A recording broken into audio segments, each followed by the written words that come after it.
Hello and welcome to the 2D Podcast, episode number 7. My name is Ronan. And my name's Dave. And today we have a special guest, Ezekiel Williams, with his own podcast, Let's Gather. And I think how about you tell us a little bit about that podcast? So I'm Ezekiel Williams, host of Let's Gather podcast. It's pretty much an interview-based podcast where I bring on different guests to talk about their interests, their careers, and just any other topics that happen to come in the conversation. Cool. All right, that's great. Yeah, I've watched a few episodes myself, and it's pretty impressive, the range of guests you have on. You just bring on like normal friends, but you also bring in actual, entrepreneurs in the field. And the reason why we're interested in bringing you is because you also have a animation interest in animation and other related creative fields. Can you tell us about how you got into animation, or as you put it, like anime and video games? Yeah. That's pretty much just due to how I was raised. Because you watch your TV, you have my first video game system was the PlayStation 1, even though I was born after the PlayStation 1 came out, which is funny. In terms of animation, I would say my favorite is more Japanese animation style, because it's just anime and the shonen genre as a whole. And then watching that as I grew up and just staying consistent really got me into it. Even though I did watch American cartoons like Arthur and stuff like that, I think anime is really what drove it in for me. That's interesting. Were you also into in manga, the other form of Japanese media? Were you into that as well? I had middle school, 6th grade. I got a lot of mangas, but it turns out that's more costly. So I'm more of a visual person. Just visual audio, watching it. Okay, I get that. So it's interesting that you said you started off with a PS1, even though it's that's more like a mid '90s thing. Would you in terms of how that affected your tastes in media? Would you say you're more of a retro person? I wouldn't say that. I think I'm always evolving with the times. Okay. I'd say my taste changed from back in the day, it was more 2D platformers and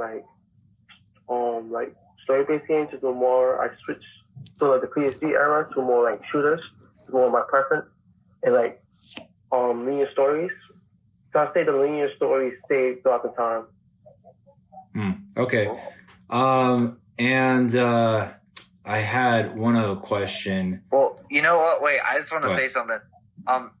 That reminds me of the PS1 thing. Reminds me of when I was in grade school. I really, really was trying to keep up with the times, and I remember everyone had Game Boys, and I didn't have a Game Boy. So over the Christmas break, I asked for a Game Boy, and I got one. And I spent I don't know if you've ever heard of this game. It was a SpongeBob game, and I forget what it was called, but it was from 2004. It was old at the time, and I spent 2 weeks trying to master the first level, and I remember crying and stuff, and my mom had to help me get through the first level. This was in second or third grade or whatever. And so I finally got through the first level, and then I got through 2 more levels. And then on January, I was I'm going to go back to school, and I'm going to show these kids my Game Boy.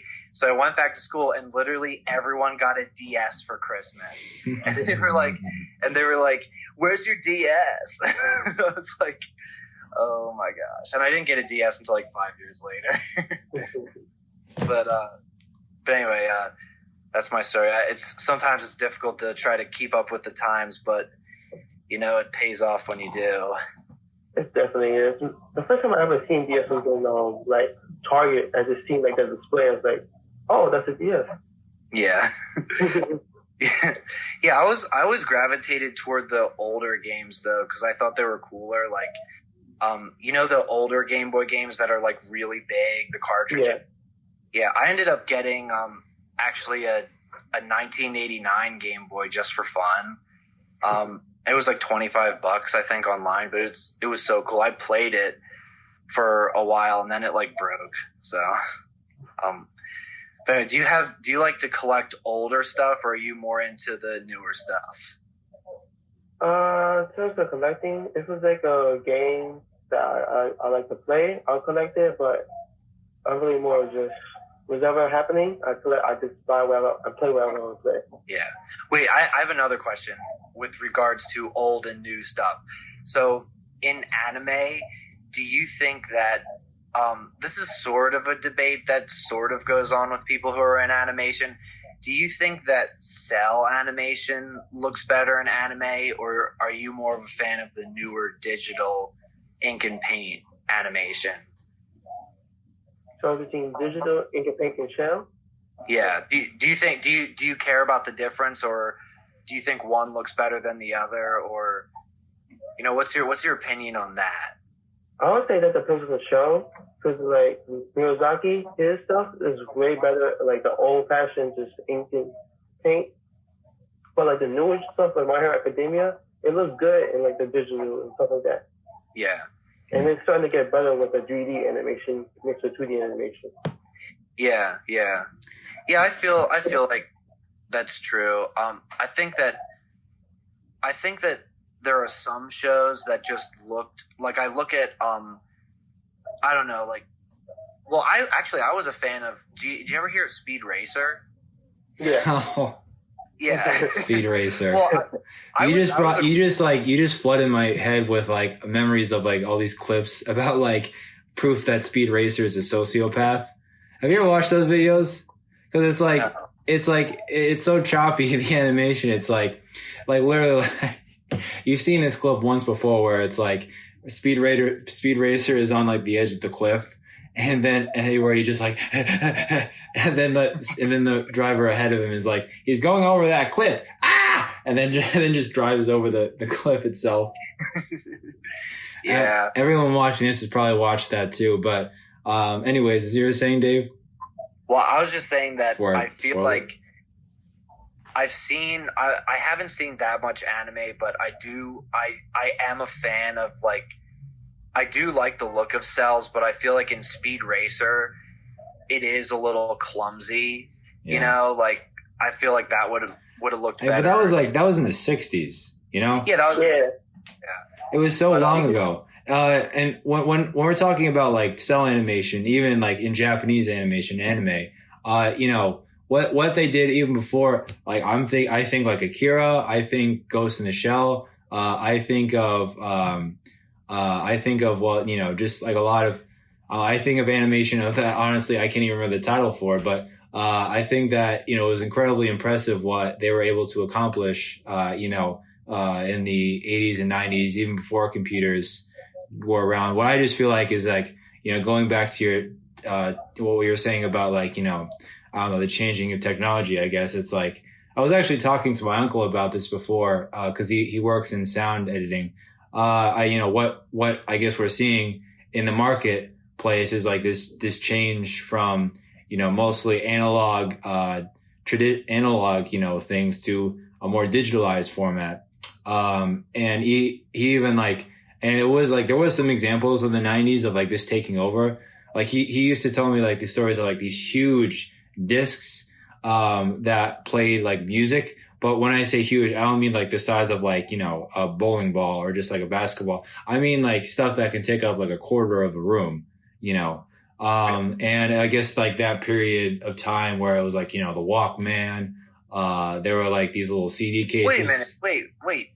A disc that takes up a quarter of a room? I mean, maybe I'm exaggerating, but it took up a lot of space is what I'm saying. Are you talking about a record? No, not a record. Way bigger than those. I wish I could remember exactly what it was called, but it was just very big. Needless to say. Disc? Huh? A laser disc? I think that might have been, that might have been what it's called. Yeah.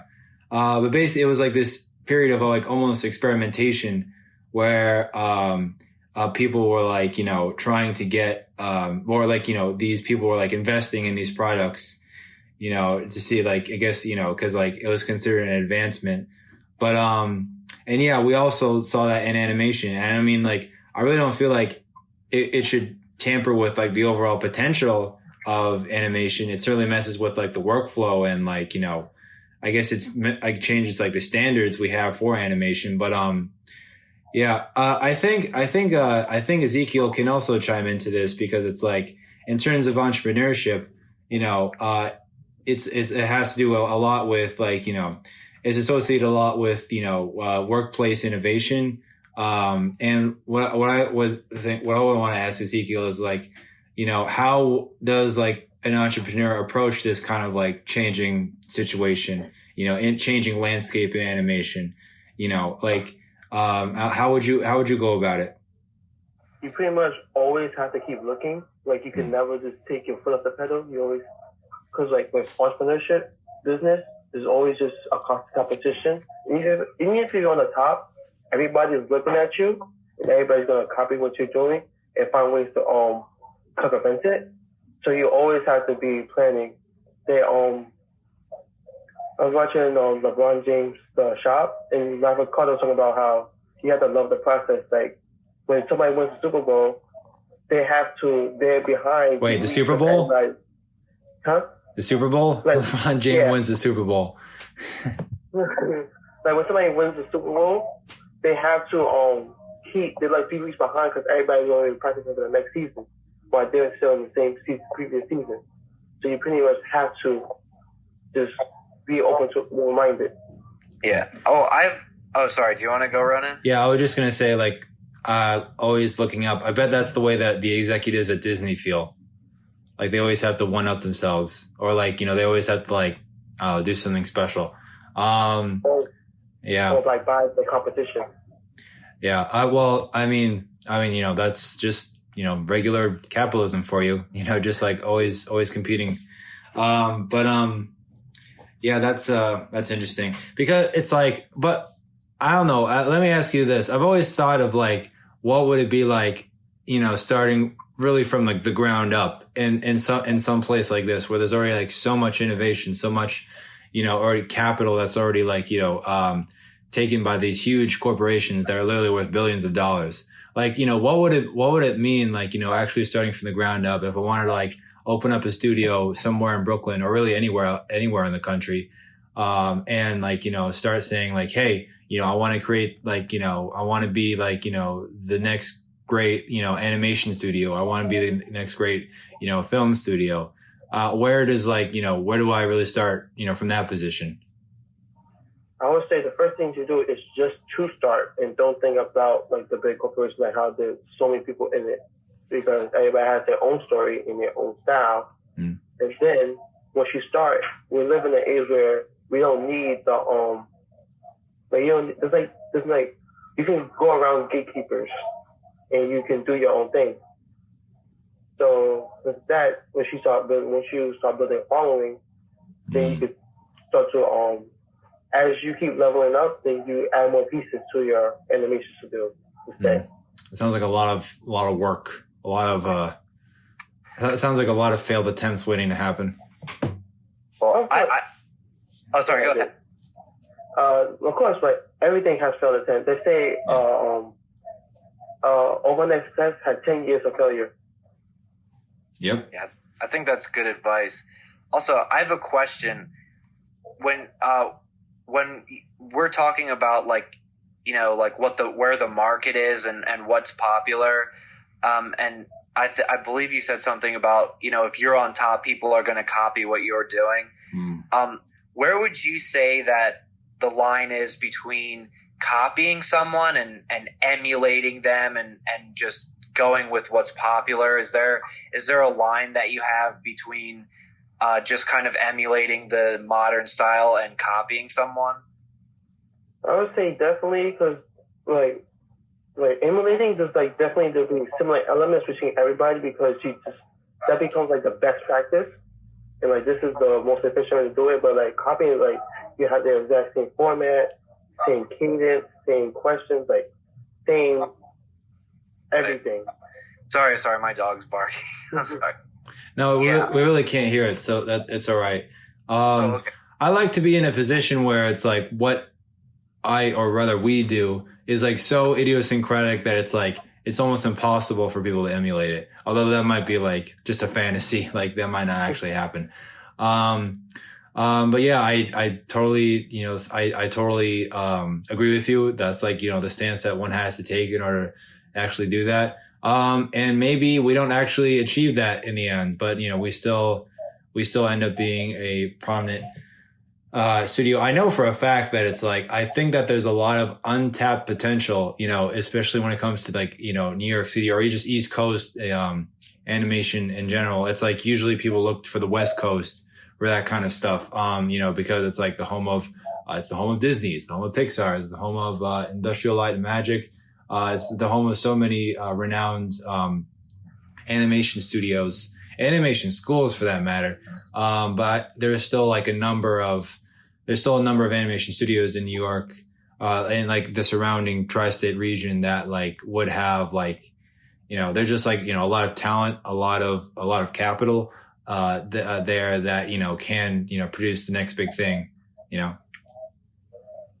And I'm thinking about, like, I'm looking at the regular show poster in the behind you, Ezekiel, and I'm thinking like, I think that there's this kind of like style that regular show has that's really appealing because it's like, it kind of reminds me of like almost like a drawing that a kid would do in his like notebook at school.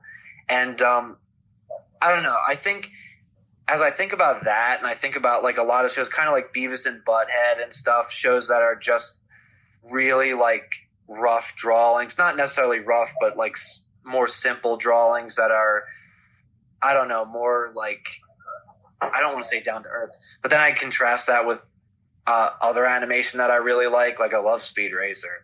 But I also like, Tom and Jerry and stuff like that. And I'm wondering, like, what do you prefer? Do you prefer animation that's more like the character designs are more simple, or do you go with the more complex version?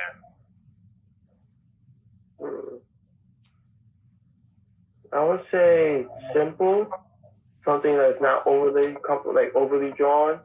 You understand the concept. You could. I watch a lot of videos about like how you can understand a character through the clothing, through the height and everything. And talking about like how Avatar, that was like very simple. And then how like each nation had their own colors, so easier for the viewer to keep track of what's going on. Yeah. Yeah, and also I kind of think it's easier to get the expressions across with a simpler face. But sorry, Ronan. No, it's all right. I'm gonna say that you mentioned regular show, but you kind of like talk about it like it's its own, business or something like that. I know they're all wearing business suits in that poster, but it's like what regular show is. It's a show that's created by one person in particular, that's run by one person, but it's on a much larger network. And that network itself is actually owned by like a larger company that rivals Disney itself. So it's like, and then again, when you look at Cartoon Network, and you look at all these different styles that I feel like recently it's kind of flattened out, but I think like, like early mid 2010s, like there was just so much like unique and different content on there, like of different styles, think, Adventure Time, think, It's probably like, I don't know. I'm terrible with names, but regular though. Yeah, well, of course, but like I'm trying to think of something different. Think like Chowder. What? Yeah, Chowder. Yeah, Chowder. Steven Universe. That time. Basically, there was a mishmash of all these different styles. It was like something for everyone. And it didn't really matter like what style. There wasn't like a preference for style. And that's what I feel like Cartoon Network did successfully. And like I said, it's like, it's detracting from that right now. Yeah, I really don't think, and also this relates to what Dave was asking about, do you like, complicated or simple? I really don't feel like that matters. I don't know if one actually like looks at like, the kind of animation art that I make, one could think that I actually lean towards complex, but, that's just me. Like, what the next person does doesn't matter. It's all about like, what they can do together is what I'm saying. And besides, I feel like that conversation is more for like, is more for like, an art director. It's more for like, a network producer than anything else. When it comes to actually like getting it on air, it really doesn't matter. I feel like. Yeah, definitely. Whatever works or whatever gets people to watch is what you gotta do. Yeah. I think that's a lesson that I learned sometime along freshman year that I've taken to heart since. Yeah, it was my freshman. It was actually one of the teachers I actually liked less during that year. But one of my teachers. Was this high school? No. This was actually last year in freshman year Pratt. Okay. One of my teachers was, God, I wish I could actually like not have to paraphrase it, but I know that he said something along the lines of what determines an artist's success, or rather a piece of art success, is essentially its appeal, its ability to reach into someone and really provoke a reaction. Now, I think he meant one thing by this, like what he meant is that this reaction can be a number of things. It can be like actually having someone think about like their greater purpose. What I took that as an animator is like is basically, oh wow, all you really need to do to be successful is just like push it in someone's face in order to notice it. And that's how advertising works, I guess, essentially. And I've never been good at that game. I think that requires a lot of time, effort, and probably a little cutting corners. It actually like, become big on like YouTube, Instagram. I really think that would essentially meaning me dropping out of college altogether and just putting all my eggs in that basket, which some people have done with success, but I'm not going to do that because I don't want to take that risk. That would be irresponsible. Maybe like when I'm like after college, that can be something, but yeah. Those are my thoughts. Well, wait, are you going to say something, Ezekiel? No. Okay. I was just going to say, I was thinking about, now you do your own cartoons, right? Yeah, I have animated a couple of times. So, my question is like, what kind of cartoons do you like to do? Do you like to do, like funny ones or serious ones, or are you more like cinematic when you make it, or is it more straightforward, or, what kind of, animation do you like to make? Do you like to most make? So far I did 2D and 2.5D. Only did like 4 or 5. And like the first one I made, it was just you can find online just a man, like a stick figure running in rain, just by lightning. And that was more like people had funny and just like not really much thought into it. Just like enjoy the viewing. And then the second one was like a Mega Man one, where it's like Mega Man versus Mighty Number 9. Cool. And that one's like more, I guess, I want to give it like an 8-bit video game feel. Okay. So me, it's more of like whatever. It's more to like the funny and like more childhood type of things. Okay. Yeah, that's cool. Do you hope to make more of those, or do you see those kind of things? Do you see you pursuing that more, or would you like to like, I don't want to ask the question, where do you see yourself in 10 years? Because, like, I don't know if anyone can see themselves anywhere in 2 weeks right now, but like, do you see yourself pursuing that kind of animation more in the future?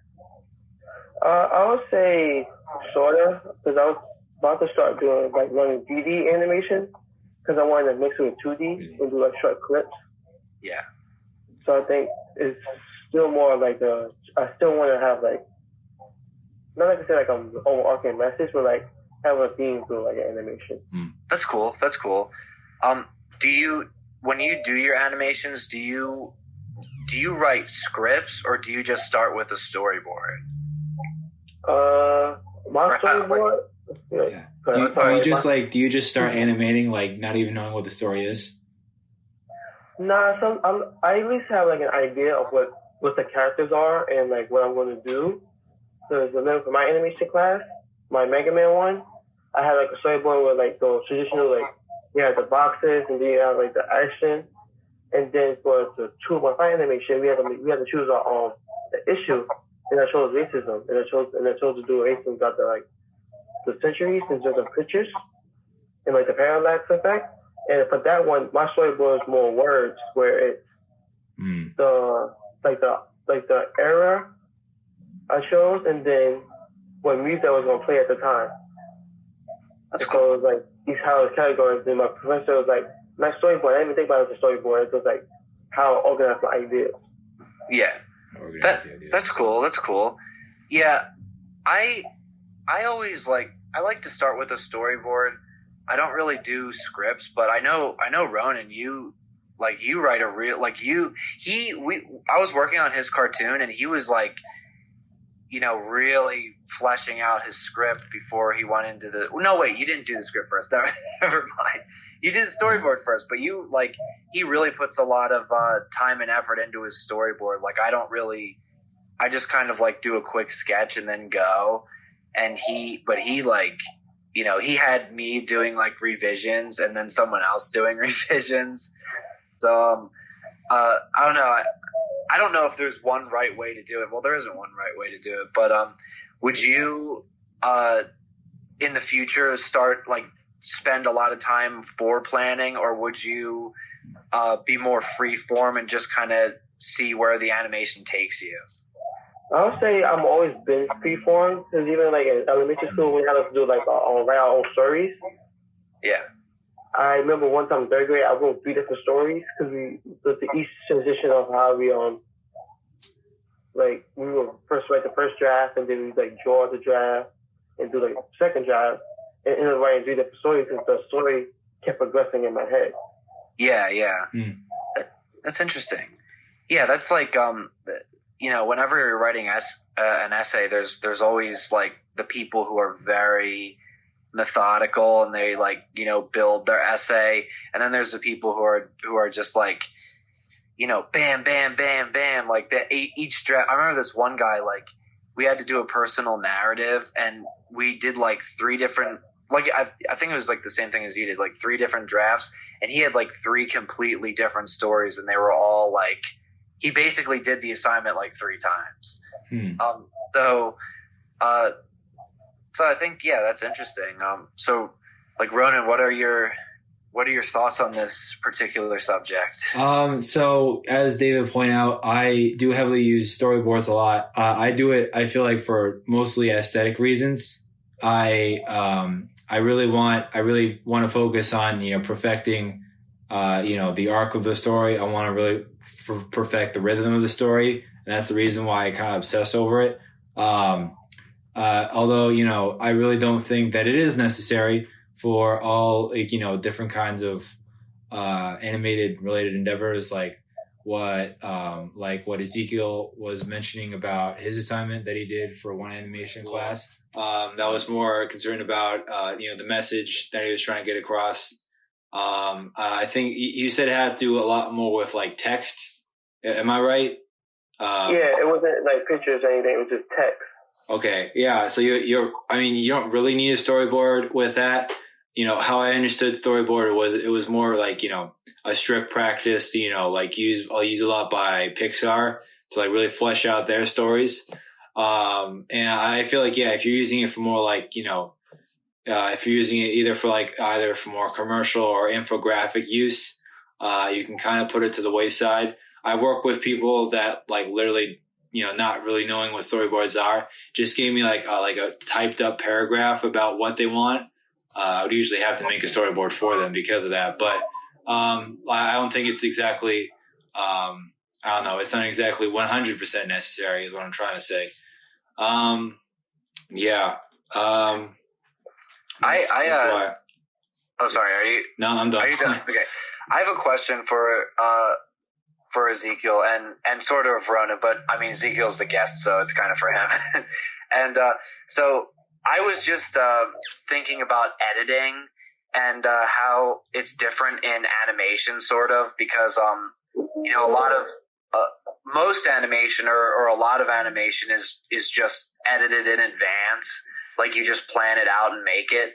but I know that some animation I know it costs a lot and it's a lot more effort to do it this way, but some people like edit it like a movie where they'll make more animation than is going to be in the film, and then they'll like cut it together or animate something and only use pieces from that animation. So, in your opinion, what kind of editing would you do? Would you just like have it all in your head and then do it, or would you be willing to make more than you would put in the finished product?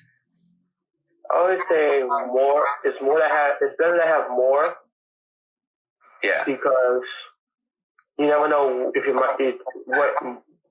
what your final idea of it will be. Because you can have an idea this will be A and then B, but in between that you'll find out like, oh, this works better because of this.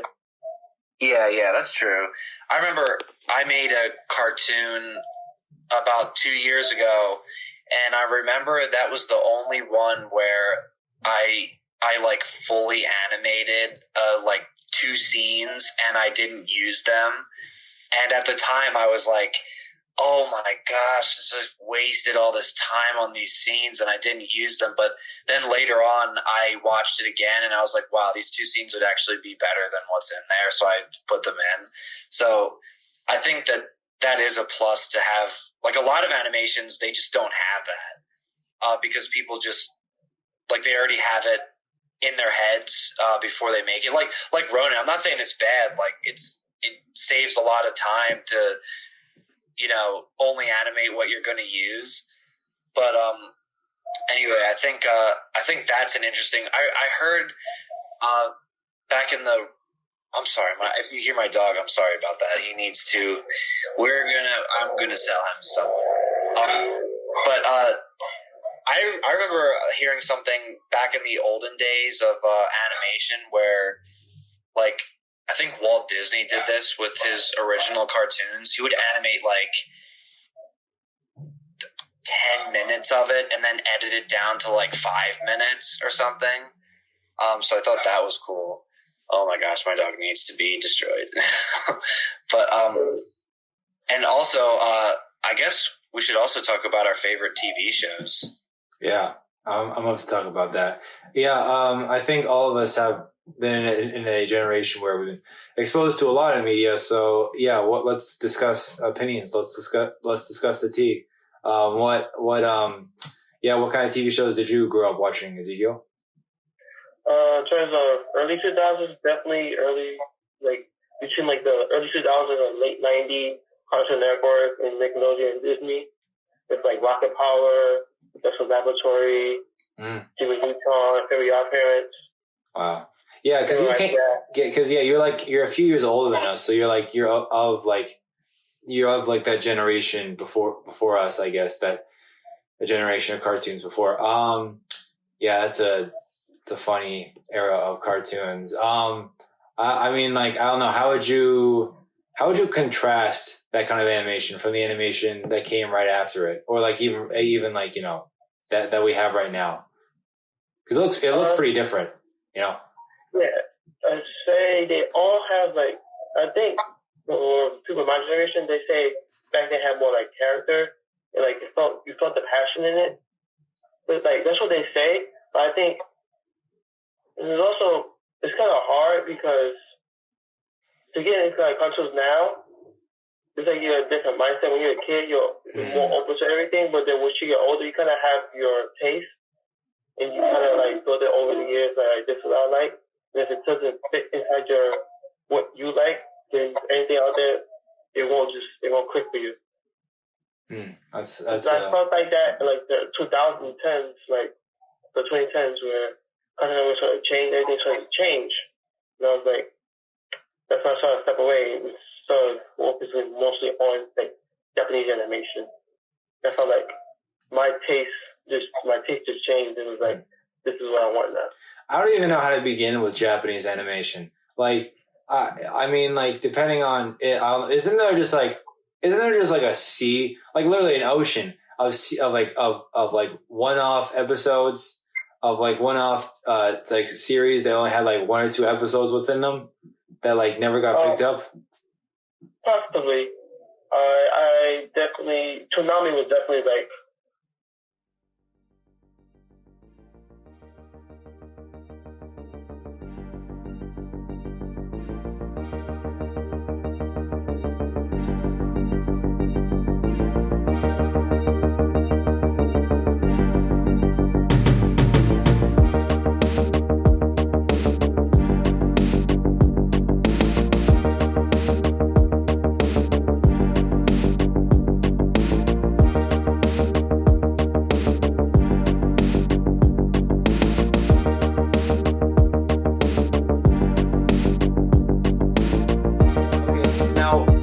I'm not into anime. I'm not ashamed to admit that. But let me hear what you have to take on my hot take on it.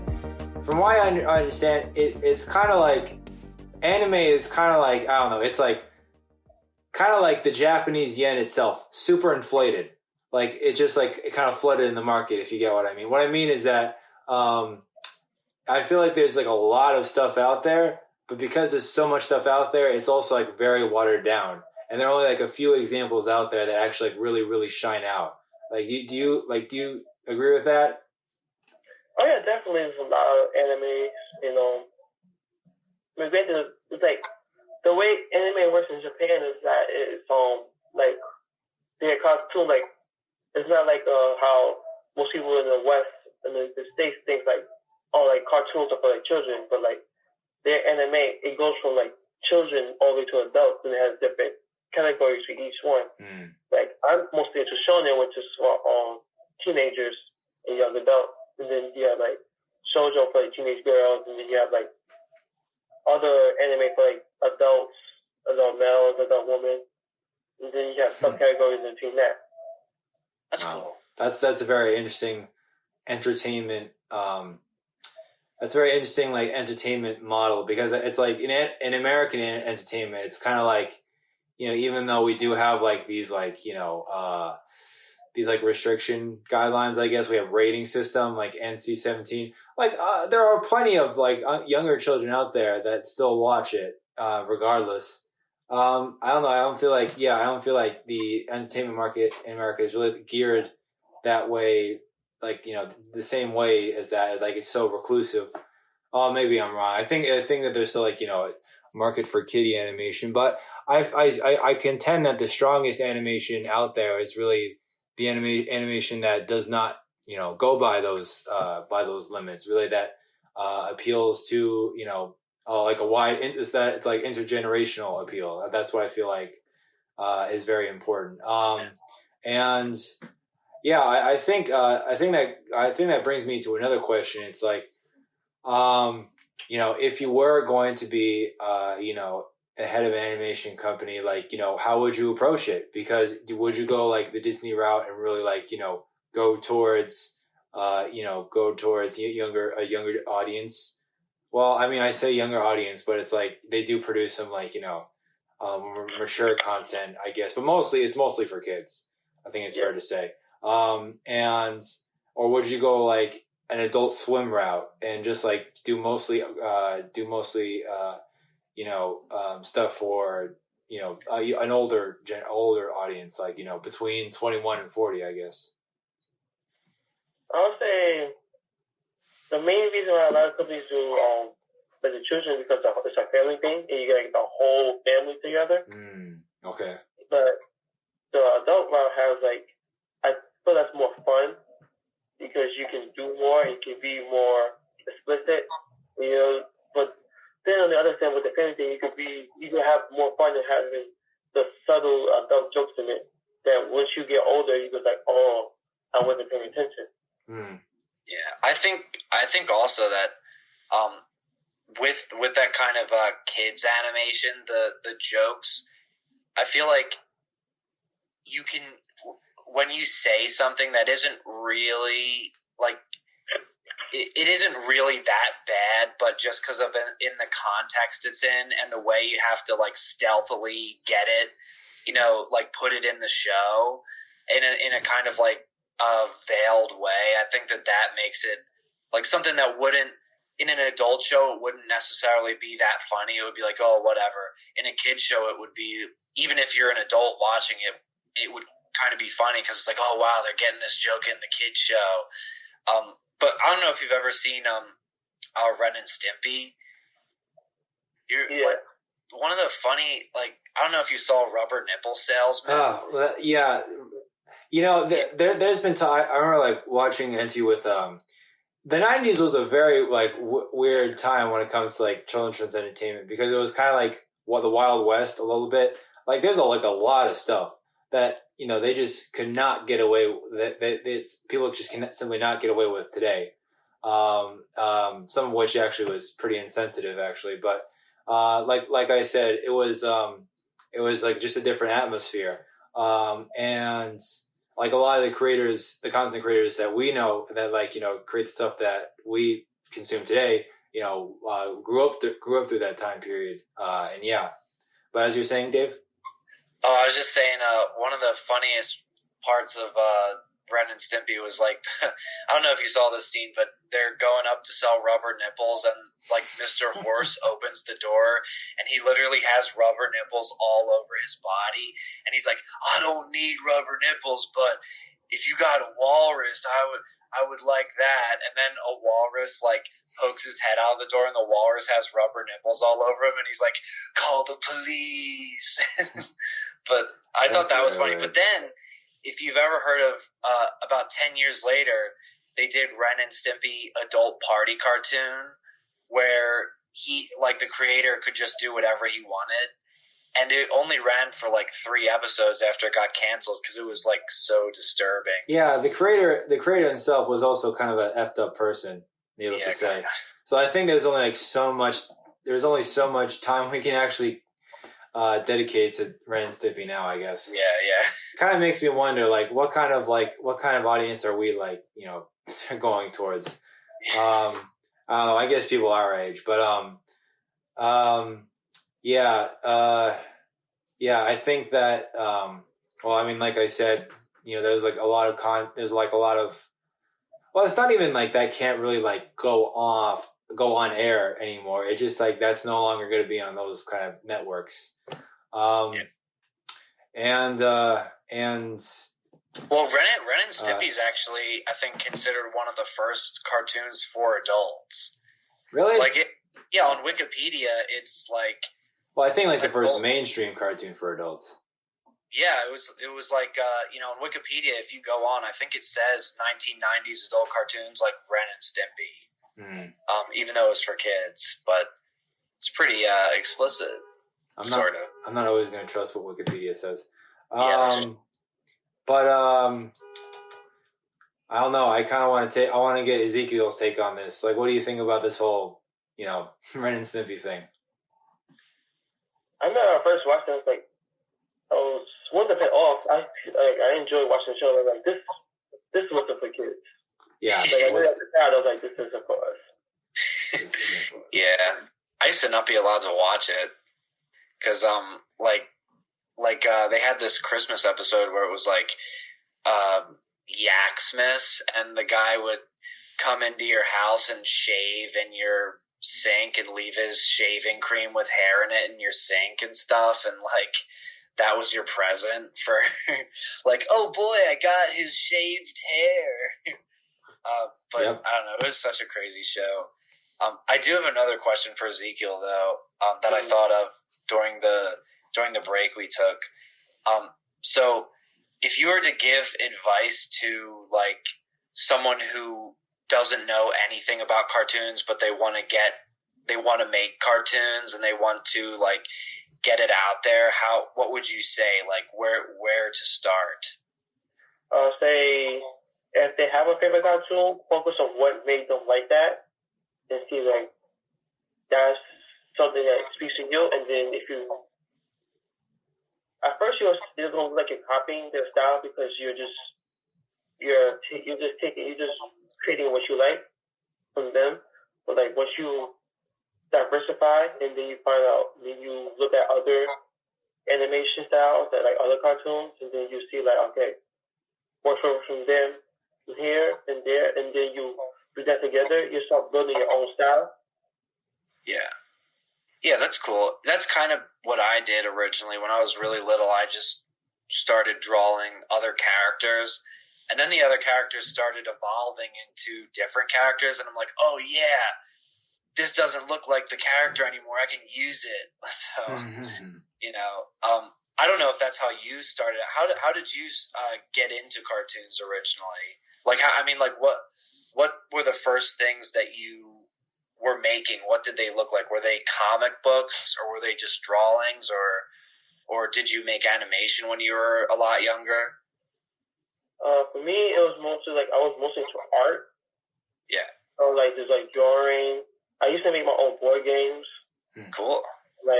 I was always creative. I remember I made wrestling men out of paper that had a whole story with them. So I always had that creative style, which was I took a break between 8th grade to college. I took a 4-year break. Yeah, that's cool. Yeah, I took a break myself in I think it was 6th grade. I remember actually saying this is, you know what a sabbatical is? I remember saying I would do comics.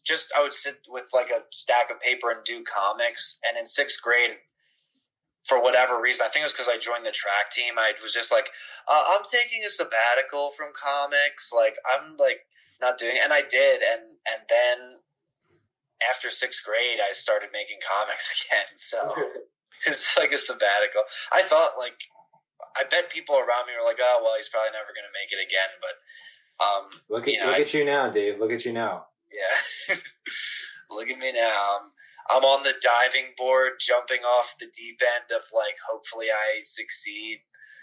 Sometimes I feel trying to get into this industry is kind of jumping off a cliff and trying to build a plane on the way down. But that's kind of college, though. Yeah, that's college for some people. That analogy is that's what it feels like. That's what it feels like for sure. Especially not knowing anything in the beginning. It's all you know is that there's this monolith of studios that you want to get into, and you're how?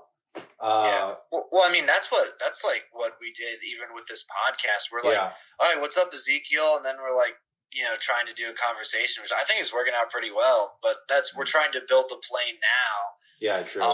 True. But I also had another question regarding that for Ezekiel. But if you're finish what you're going to say. No, I'm just saying I like it. We're building the plane before we jump off the cliff. Yeah. But my question for Ezekiel is when you're doing your podcast, do you prepare a lot in advance, or is it more just free form? Do you talk to your guest beforehand, or do you just have them on and you're all right, let's go? With that, I used to do at least 10 questions pre-made and have them this is just in case we talk a conversation call. But then I started getting lazy. So that's more prepared than we've ever been. We've never ever. Well, first off, actually, you're the first guest that we've had so far. So we've never ever. I literally called Dave an hour before and say hey Dave, do you have any ideas? And then he'd say no, and then we just spend the next hour trying to find out something. And that's basically how it goes. But that's more structured than we've ever been. But now I definitely said that in my episodes, we usually have the first question is what would somebody's origin story be? So I always let them know that's the first question, and then I get a sense of who they are beforehand, if they're entrepreneur, that has some entrepreneur questions about business. But a friend of mine, I pretty much told them personally, then we get just have a talk. At least 2 hours of just going back and forth. Wow. So do you when you have a friend on, do you prepare at all, or do you just call them and record it? Pretty much, I called them and asked them if they had any ideas, anything they want to say. Yeah. And if not, we just pretty much just telling them how things going and then go from there. That's good. That's good. Yeah, I feel it's really important to kind of have that, conversational style. And do you ever find that you have trouble with guests that you have on, or even maybe friends who are just like, they kind of like tense up or anything? Does anyone ever get nervous when you're interviewing them? I don't think so.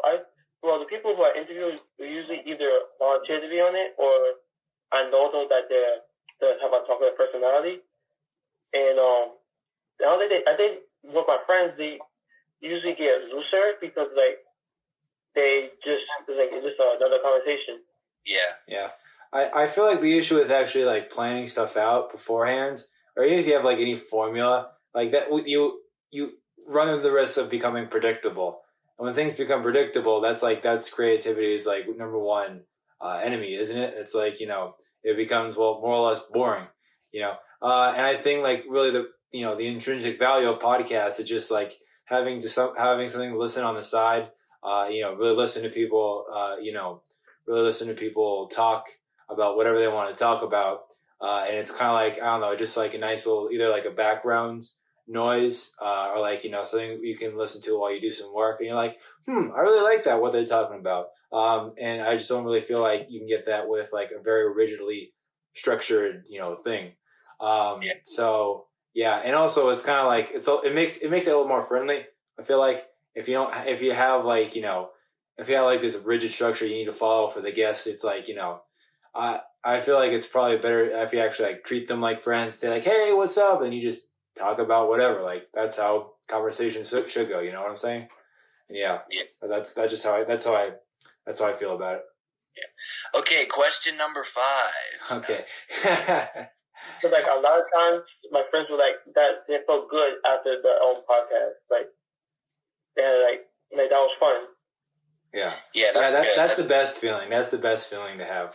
Yeah. But you've never actually had a guest where like they like freeze for like, I don't know, like a couple seconds on end, or like what feels like, like a few minutes on end. Like, have you ever had that experience, or where you just had to like literally like scratch an episode and just just scrap it? Because you've been around longer than us, your podcast. I would say that is more of usually me, because like this is me going back and forth. Some people are their conversation, they actually questions, I ask them questions. There's some people it's mostly me asking the question, and then sometimes I'm always like I lost my train of thought.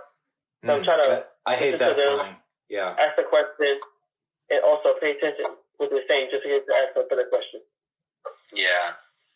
Yeah, that's like, it reminds me of, I used to be a swim instructor at the YMCA. He's told the story like 5 times now. Whoops.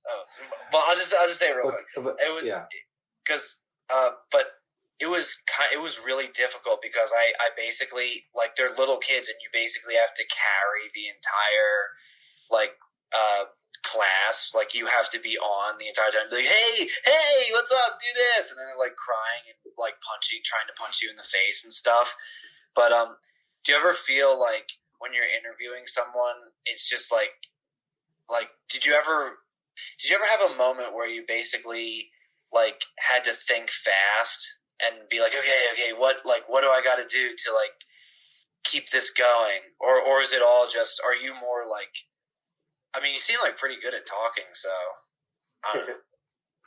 I'm pretty good at talking. It's just I never had to be like, all right, cool. I usually just make sure I just get like 40 minutes, like 15 minutes with the speaking.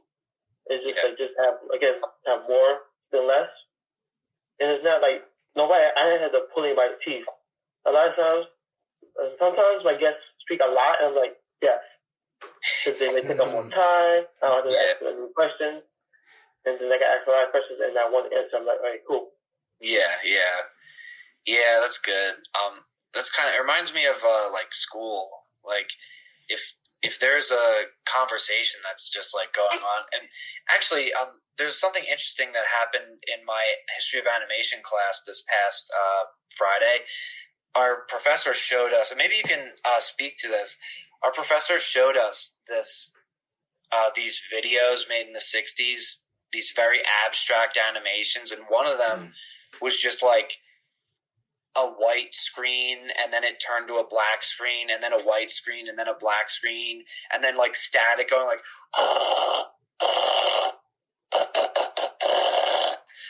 and it was like 3 minutes long or whatever. And people were saying like, oh, I think that this is good. It speaks to this. It speaks to that. And this one girl was like, like, I don't even understand why we're even talking about this. This is so ridiculous. And there was like this whole big debate, and it took up the entire class. Which was great. But what would you say about like abstract animation?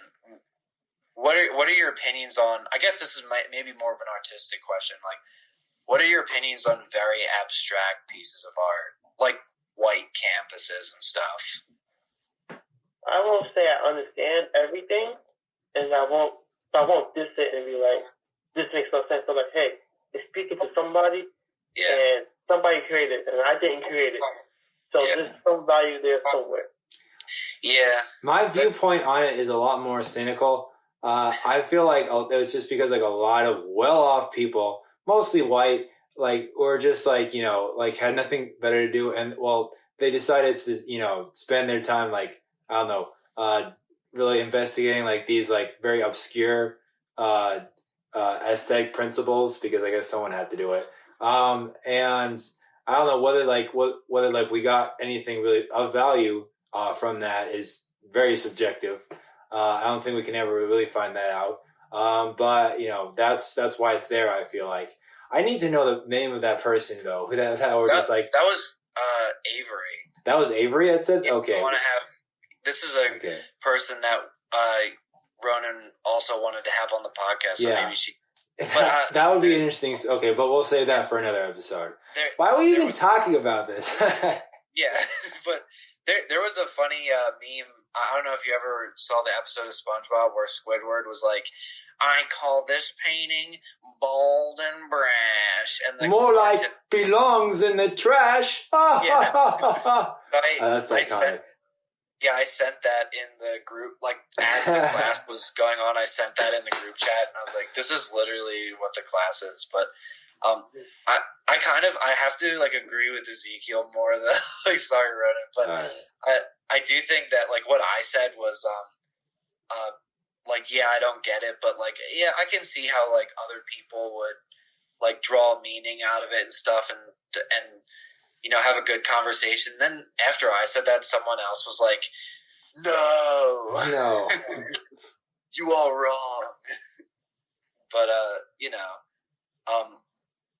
but anyway, I did have another question that I wanted to ask. Have you already written this stuff down, Dave? Because I saw you looking down. During the break, I actually wrote a few questions down. Yeah. Do you have like I know that this is probably a difficult question because it's so subjective, but I remember reading about the 50 greatest cartoons ever, and my question is, do you have a cartoon or a short animation or a long animation that you think is the greatest, or at least your favorite animation ever? I would say my favorite anime or animation, Yu-Gi-Oh! Anime, because I've been a fan since I was a child. I spent money on the cards, so it worked as a commercial for the cards, and I played all the games, mostly games. Yeah. So just when you realize your favorite. Sorry, I was interrupting. What were you saying? I still play the Duel Links game on my phone, so I'm still invested to it. So What? When you realize your childhood was a cartoon, was a commercial. I can understand why you're interested in an entrepreneurial perspective, because you are right. It worked perfectly as a commercial for a much wider reaching, product meant for kids. And I think me and Dave actually touched this a little bit on our last episode, because I mentioned what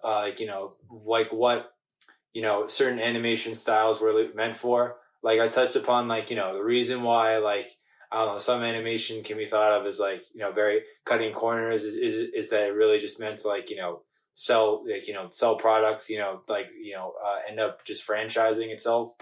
As very successful animation does.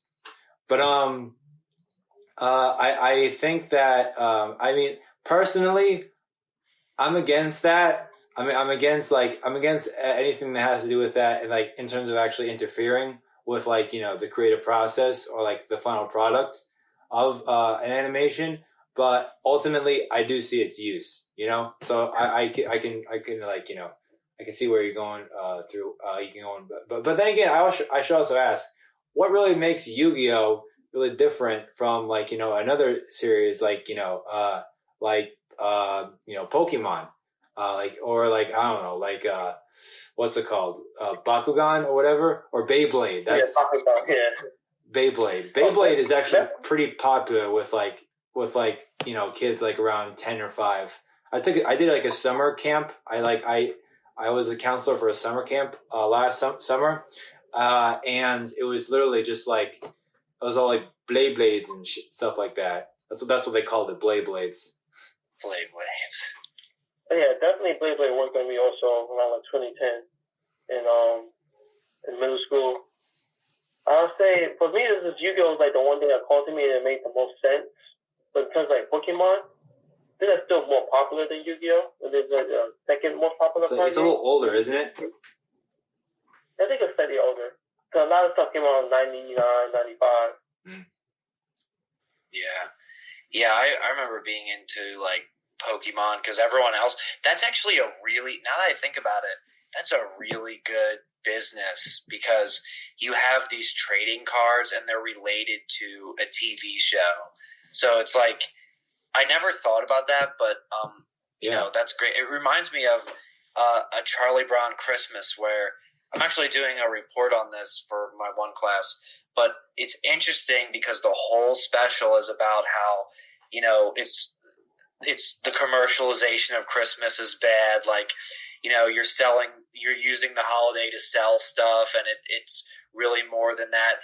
But in the original 1965 broadcast, the sponsor was Coca-Cola, and in the cartoon, they had signs saying like brought to you by the friendly folks who bottle Coca-Cola. Like when they're playing, like in the beginning when they're like being spun around on Linus's blanket. Remember that when he flies away out off of the screen, like Snoopy's like spinning him around. In the original, he hit a sign that said, "This special is brought to you by the friendly folks who bottle Coca-Cola," and at the very end when they're singing "Hark the Herald Angels Sing," a big Coca-Cola ad pops over Charlie Brown's face and is like, "Brought to you by the friendly folks who bottle Coca-Cola." So I think they made a law against that in the 80s, though. You can't have it directly in the cartoon, but I think Pokemon found a neat way to get around that, and that was to like make the show about the character, the cards that you're advertising. Because the game came first with Pokemon. Oh yeah, no, that's true. Was it game and manga then cartoon? It was one of the three. Yeah, and that's just like such a good idea because then I think maybe like I don't know when Beyblade came out and all those other things, but they were pretty similar. Yes, the first series like early 2000, and then it came back like 2010. Yeah. I remember we would be like playing with the little Beyblade let it rip things, like the little things that you pulled and they spun around. They were like tops. And this one kid's like we would like spin the tops in this like plastic bin, and this one kid's like we all did it at the same time. This one guy's like just exploded. It went everywhere. Like that's a little dangerous. It can get in like in eyes and like stuff like that. The metal one? Yeah, it was metal. Yeah. Metal. So, did you have of those tops, or were you just into the show? I had the tops. They're probably still in my closet. I had it's just that lately they didn't last like into the popularity that long. Yeah. But they're also getting older, so yeah. Yeah.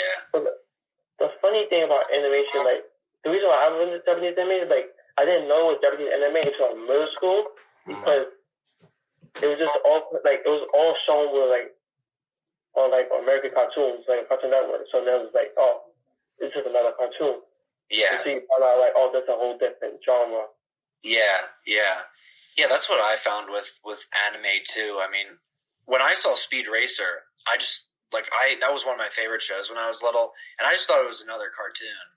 But then later on, I realized like, wow, there's this whole other realm of cartoons that I still haven't watched that much anime, but I did rewatch Speed Racer a few years ago, and dude, like the writing is so good.